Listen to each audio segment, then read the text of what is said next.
Okay, good deal.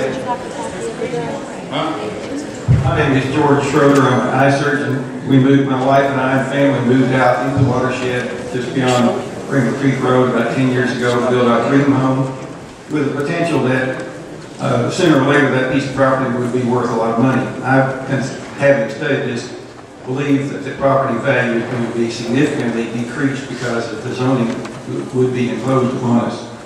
For starters, I've asked a couple of times previously if instead of owning a large piece of property up on top of a hill that's basically timber company land, if I own 10 or 20 acres down on Highway 10, if I want to turn that all into a big open area just to live in, that wouldn't be possible because 50% of it's got to be left in what's happily labeled undisturbed open space versus usable open space. Undisturbed open space means I can only cut the grass in there twice a year. The rest of the time I got to leave it grow up so the snakes and bugs and rats can attack my grandchildren.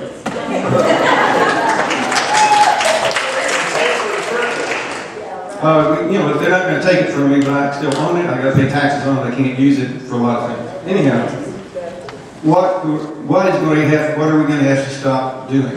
Well, you have very gently and nicely written in a goodly number of exemptions for existing things, existing families. I, however, do not plan to live forever. I'd like to live forever until the Lord comes back, but I don't plan to.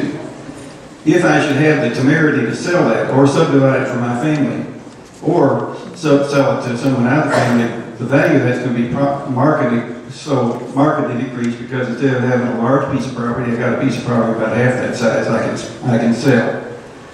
My request to the planning board is to ascertain what the value of the land which would potentially be restricted from its highest use would be. There are some 40,000 plus acres that are under consideration here. About half of those are susceptible of being effectively taken from us as landowners. At an average price of $2,000 an acre, which I think is very low, we pay $10,000 or so for the grass farm out here. But an average price of $2,000 an acre, that's $40 million of land we can't use. It'll be taken from us. We can do what we're doing now. When the time comes to sell it, that's taken from us.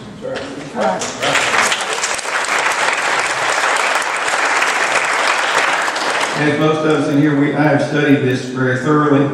I am convinced that this zoning stuff has very little to do with water quality. That's already part of the regulations that exist. 30 seconds.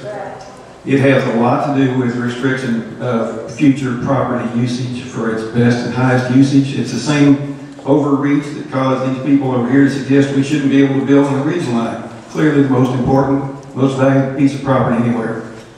It's the same mindset as the no-growth philosophy, which ties into what these ladies have said about sustainable communities.